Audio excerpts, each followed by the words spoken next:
At the company holiday party, bright neon lights flashed across the big ballroom. The music was loud, and people were laughing and talking all around me. My dad's boss, Mr. Vey, lifted his glass in front of 200 people and smiled straight at me. "Congrats on the scholarship I recommended, Kalis. You earned it," he said, his voice cheerful and proud. I froze. My drink was halfway to my lips. My hand shook slightly. "What scholarship?" I whispered softly, almost too quietly to hear over the music. My voice barely left my mouth. The room went completely silent, like someone had turned off the sound. Dad's face became stiff. Mom went pale, her face almost white, and she grabbed his arm so tightly that her champagne sloshed over the rim of her glass. Everyone at the table stared at us. Then Nyla, Mr. Vey's secretary, who had been standing behind him with a clipboard, leaned in close and said loud enough for everyone at our table to hear, "Wait, they didn't tell you?" All eyes turned to us. Phones stopped scrolling. The DJ paused the music. 200 people were looking straight at me, and my parents looked like they were about to be punished. That one sentence turned what should have been the happiest night of the year into the moment I realized my whole future had been quietly stolen, little by little, without me even knowing. By the time the lights came back on, I wasn't just the poor college kid wearing a thrift store dress anymore. I was the girl who had been robbed of her money for 3 years, and I was ready to make them regret every single dollar. If your family has ever hidden money that was meant for you, write down the state you live in below. I read every single comment and hit subscribe because the next story will hit even closer to home. I left the party at 11, my car tires squealing as I sped out of the downtown garage, trying to run away from what had just happened. The drive back to my apartment in Orlando usually took an hour and a half, but it felt like only a few minutes. Every red light gave me time to think about what I had just learned, and it hurt more with every passing second. When I got home, I slammed the door and kicked off my shoes. My hands were shaking so badly, I could barely hold my laptop. I grabbed it from under a pile of textbooks and logged into the family employee portal I hadn't touched since high school. The one my dad made me create just in case something like this ever happened. I typed my old password wrong twice before it finally worked. A banner flashed at the top. "Welcome Kalis Vey, Dependent Scholarship Recipient." My stomach flipped. My hands felt cold, and I could feel my heart pounding so loudly I thought it would burst out of my chest. I clicked on the notifications tab. Hundreds of unread emails appeared. The first one was from June 14th, the week I had walked across the stage in a borrowed cap and gown. The subject line said, "Vey Enterprises Full Ride Scholarship awarded $250,000, deposited to parent-managed trust." I scrolled faster. Another email from August said, "Fall semester stipend $25,000 processed." Another from January, "Spring disbursement $25,000 processed." Another from June, "Summer living allowance $15,000 processed." This has happened year after year. Every semester, money had been deposited for me, money that was supposed to help me go to college, money that was supposed to be mine. I opened the account summary. Current balance, $0. Total deposits, $250,000 exactly. My stomach dropped. I felt sick to my stomach, like someone had punched me in the gut. Then I looked at the total withdrawals. 51. 51 times they had taken my money. The transaction log hit me like a heavy punch. I clicked the first large one. $190,000 to Clearwater Ford, December 23 last year. Memo. 2023 Mustang GT Premium, Tavian Vey final payment. I knew that car. Tavian had posted it online the second he drove it off the lot. Blacked out rims, bright red brakes, caption screaming big boy toy. I had liked the photo out of habit, not knowing it was bought with my money. Next, $65,000 to Land Rover Tampa, March this year. Memo. Range Rover Sport HSE, Serilda Vey cash purchase. Mom had bought it early for her birthday and bragged about it at Easter, saying it came from smart investing. Then there were 12 separate transfers to 3 credit card companies, all between $20,000 and $30,000, all labeled Dennis Vey balance transfer or debt consolidation payment. $12,000 gone in under 8 months. I kept scrolling. Smaller withdrawals appeared. $5,000 here, $8,000 there. Tavian's car insurance, Serilda's spa membership, Dad's country club dues. Every time I thought it couldn't get worse, another line appeared. A $15,000 transfer from 7 days ago caught my eye. Memo. Tavian Insurance Premium Collector Policy Upgrade. Collector policy for a Mustang. He drove it to his mechanic job every day. I sank back into the couch, the laptop burning my legs. The screen reflected my pale face, wide eyes, and open mouth. I was silently screaming. This wasn't a mistake. This wasn't "we'll pay you back someday." This was planned. Every semester I worked extra hours at the bookstore. Every time I ate plain rice for a week to save money. Every time I skipped spring break trips because I couldn't afford plane tickets. Every moment had been funded by money that was already mine. I refreshed the page to be sure. Still zero. I clicked the audit trail PDF. Every withdrawal had been signed electronically by Dad or Mom. Every single one. No co-signature needed after the first setup. No notification was sent to me because the account was never in my name. I closed the laptop and pressed my palms to my eyes until I saw stars. 51 lies. 51 decisions they had made while I begged for gas money. 51 times they told me, "We're proud of you for doing it on your own." The microwave clock blinked at 1:07 a.m. I reopened the laptop, took screenshots of everything, and emailed them to myself 3 times. Then I sat on the floor back against the couch, staring at the wall until the sun came up. I couldn't believe it.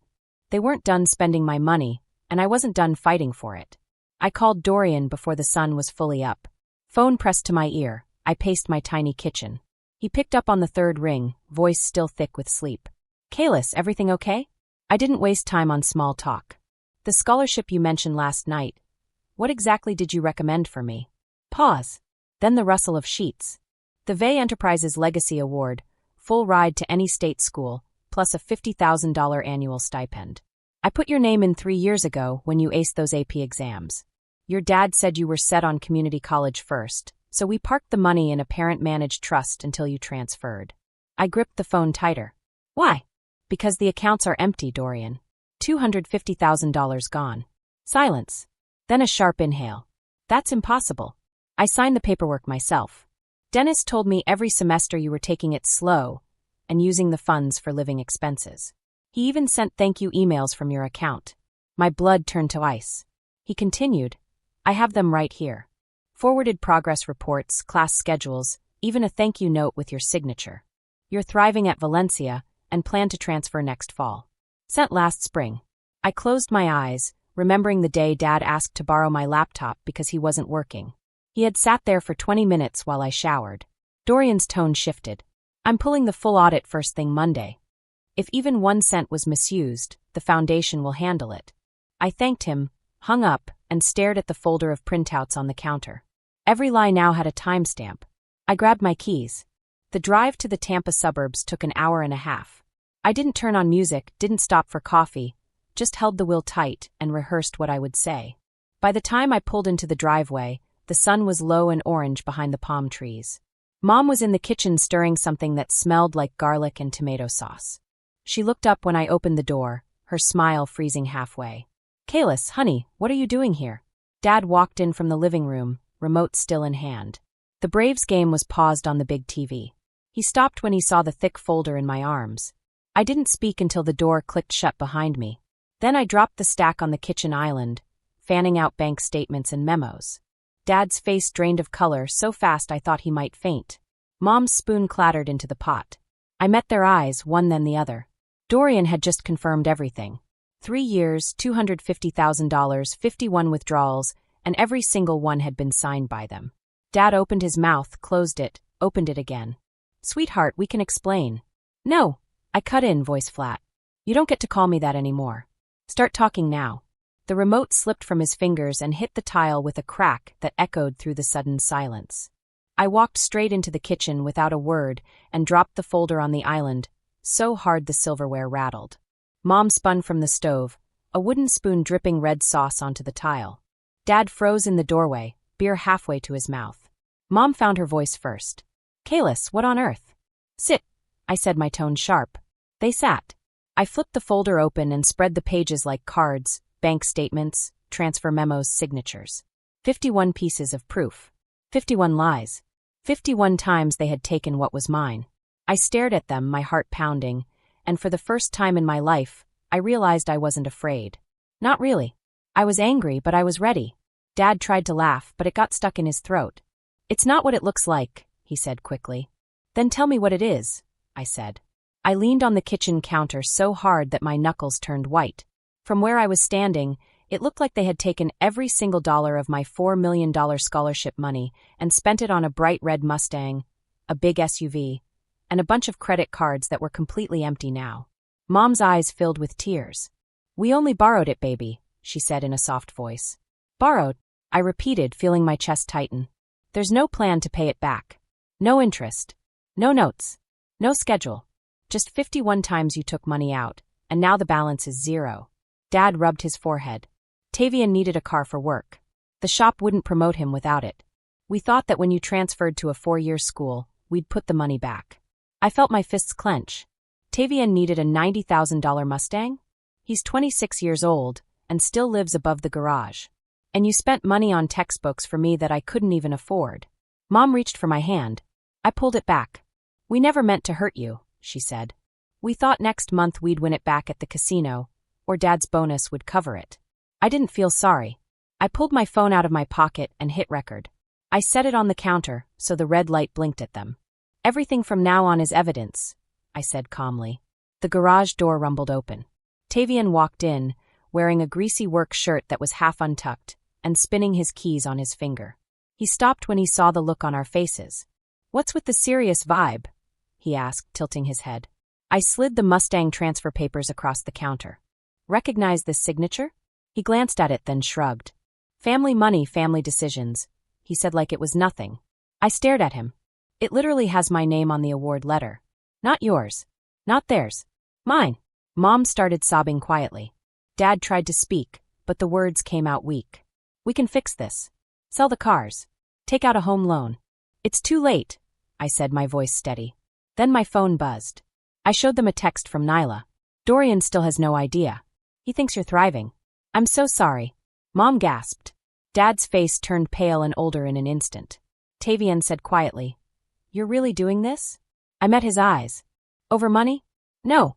Over my future. Over every shift I worked while you posted car pictures online. Over every lie you let me believe." Dad scraped his chair across the floor. "If you push this, you'll destroy the whole family," he warned. I stopped the recording, slipped my phone into my pocket, and looked him dead in the eye. "The internal audit starts Monday. Have a nice weekend." I grabbed my keys and walked out. The door slammed behind me like a judge's hammer hitting the block. 2 weeks later, I stepped off the elevator onto the executive floor of the foundation, where holiday decorations were still hanging half-heartedly from December. The large conference room smelled strongly of fresh coffee and printer ink. Ms. Fun, the lead lawyer, sat at the head of the table with a stack of clean legal pads in front of her. Mr. Alaric from HR had his laptop open to a spreadsheet titled VE Disbursement Review. Nyla stood by the credenza, twisting a paperclip into knots as if she were nervous. I placed a slim flash drive on the table instead of giving paper copies. Everything was digital, fully encrypted. Ms. Fun plugged it in, and the wall screen lit up with a big timeline. Each time money had been withdrawn was marked by a red bar, and each deposit was a tiny green line that never appeared again. She zoomed in on the first cluster. Clearwater Ford, $90,000. Land Rover Tampa, $65,000. 12 credit card payoffs, averaging $10,000 each. Nyla spoke without looking up, her voice soft. "I approved the routing numbers myself. They said it was for tuition and housing." Mr. Alaric clicked another tab. We pulled up the forged progress reports. The IP address matched Dennis's work computer. The typing style and keystrokes matched him perfectly. The door swung open so hard it bounced off the wall. Dorian walked in wearing golf clothes. His face went from curious to stormy and angry in about 3 seconds. "Show me the worst one," he said. I clicked. A $15,000 transfer popped up, dated exactly 1 week after the holiday party. It went to Collector Car Insurance LLC, under the policyholder named Tavian Vey. The vehicle? A 2023 Mustang GT Premium. The same car he parks in visitor parking every Friday to show off to friends. Dorian's jaw flexed. He turned to the lawyer. "What are our options?" Ms. Fun answered carefully. "Full restitution plus 15% penalty interest from the date of the first withdrawal and immediate termination with cause. We can also file with the state attorney for misappropriation of scholarship funds." Dorian nodded. "Do it. All of it." He turned to HR. "Effective immediately, Dennis Vey is on unpaid suspension." Security is changing his keycard. His final paycheck will reflect a negative balance until the debt is settled. Mr. Alaric typed so fast, the keys clacking like rain on a tin roof. Dorian finally sat down, staring at the screen where the red bars climbed like a fever chart. You used the girl's scholarship to buy your oldest son a Mustang, Dorian said quietly but firmly. 5 months later, the company picnic sprawled across the lakeside field. Checkered tablecloths flapped in the breeze. Kids chased frisbees while speakers played classic rock. I wore sunglasses and a plain white t-shirt, blending into the crowd, until I climbed the small wooden platform near the volleyball net. Microphone feedback screeched as 200 faces turned toward me. I held up a single white envelope with the foundation's seal already broken. Most of the people remembered the holiday party I had begun. Tonight I have the final numbers, I said. I pulled out the letter and read aloud. Total restitution owed, $287,000. This included the principal, interest, administrative fees, and legal costs. Payment was due in full within 60 days. Failure to comply would trigger 25% wage garnishment, asset freezes, and credit reporting. A collective gasp swept through the field. Dad stood by the grill, frozen mid-flip, his burger blackening. Mom clutched a folding chair, so hard the metal groaned. Tavian leaned against the beer tent, red Solo cup crushed in his fist. I continued. Vehicles purchased with scholarship funds will be repossessed within 14 days unless paid in cash. The same goes for any luxury items over $10,000. Mom's knees buckled. She collapsed straight into the grass, lemonade spilling across her sundress. Co-workers rushed to help her, while another fanned her face with a paper plate. Tavian finally spoke, loud enough for everyone to hear. This is bullshit. You're airing family secrets in front of the whole company. Dorian appeared from the main tent. His tie was gone, sleeves rolled up, face carved from stone. He took the microphone from my hand without asking. Dennis Vey, he announced, voice booming across the lake. You are terminated. Effective immediately. 2 security guards appeared beside Dad. He didn't resist as they guided him to his desk. The spatula clattered to the ground. Mom was half carried to a golf cart, still dazed and with her dress stained. I stepped back from the microphone. 60 days, I repeated. After that, 25% of every paycheck goes straight to the foundation until the balance is zero. Tavian spun toward me, veins bulging. You think this makes you a hero? You just destroyed our parents. I met his eyes steadily. You destroyed my future the day you signed for that car. The DJ killed the music completely. Even the kids stopped running. Dorian raised his hand to security. The crowd was silent.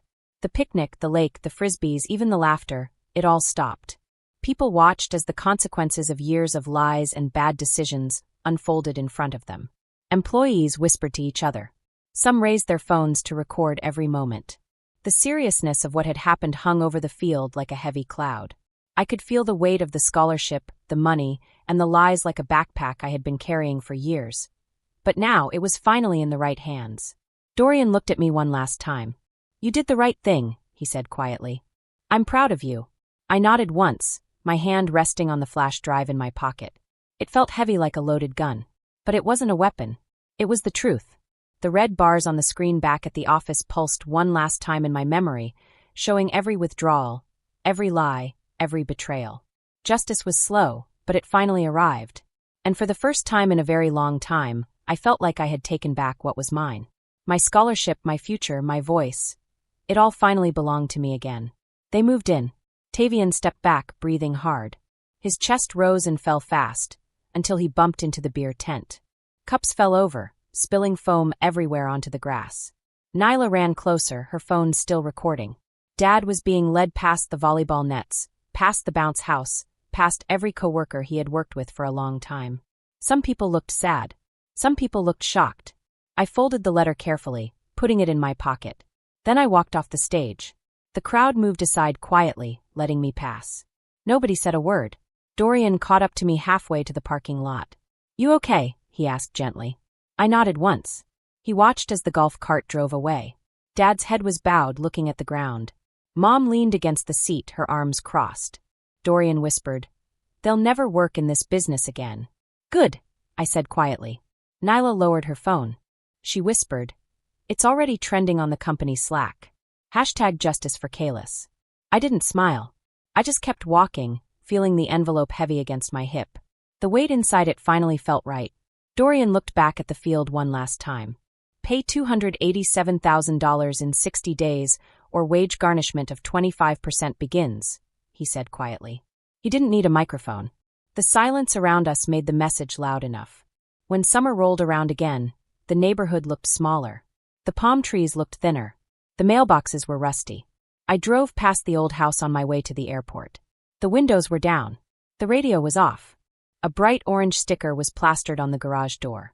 It said, "Repossessed property of Ollie Financial." Mom's Range Rover was gone. The driveway had a big indentation from where the tow truck had pulled it away.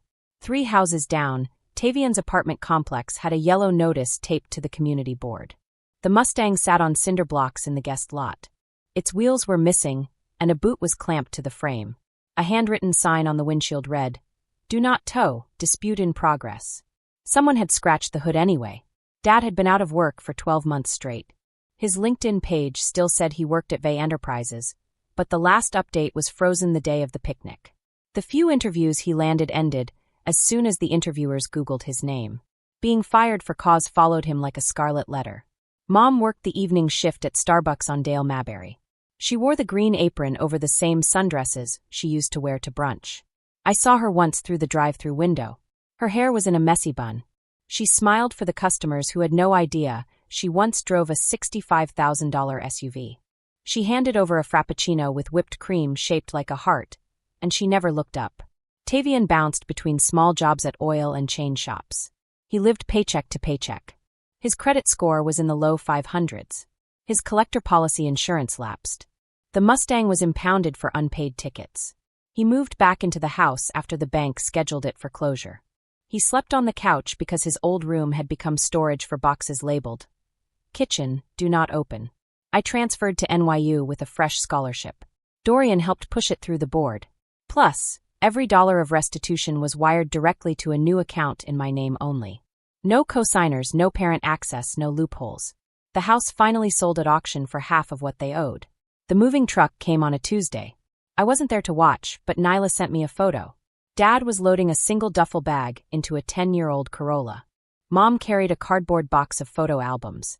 Tavian hauled a flat-screen TV that probably wasn't paid off. By fall, the foreclosure sign came down.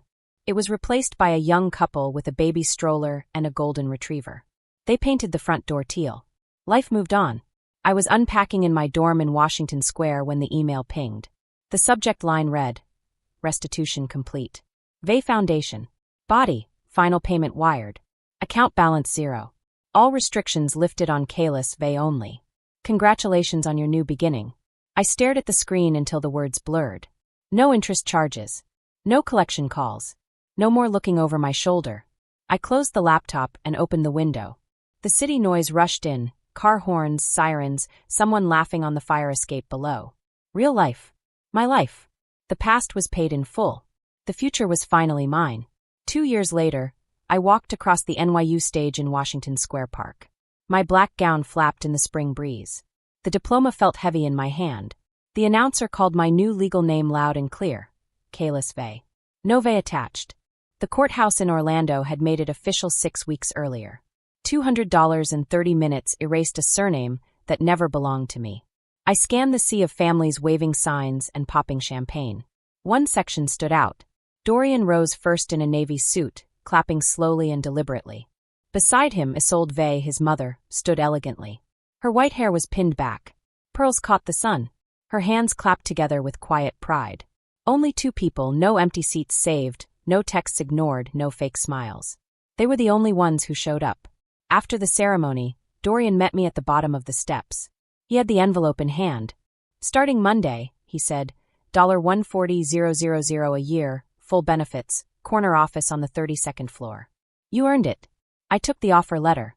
The paper was crisp and still warm from his pocket. "Thank you, Dorian." Isolde hugged me next. Her Chanel perfume mixed with soft cashmere. "You kept your promise, sweetheart. Now keep mine. Never settle for less than you deserve." I pulled back, eyes stinging. I blocked every number the day the judge signed the papers. I hadn't heard a word since. "Good," she whispered. "Some doors aren't meant to reopen." We walked to the park exit together. Dorian carried my cap.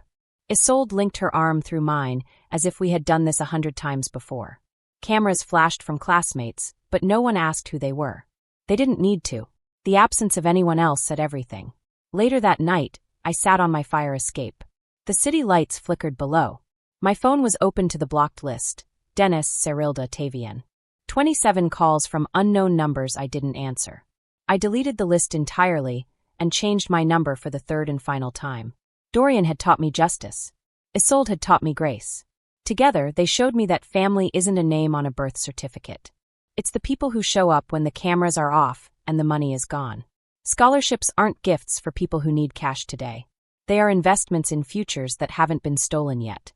If your family ever tried to trade your tomorrow for their today, know this. You don't owe them a second chance. You owe yourself the life they almost took. Blood doesn't buy loyalty. Choices do. And I chose me. I looked down at the new ID in my wallet. Kalis Vey. No middle name. No hyphen. No trace of the past. The city roared beneath me, alive and waiting.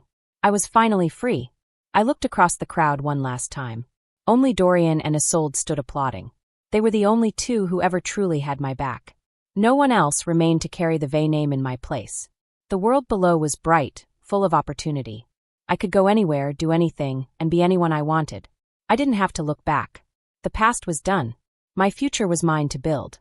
And for the first time in my life, I felt completely, wonderfully free.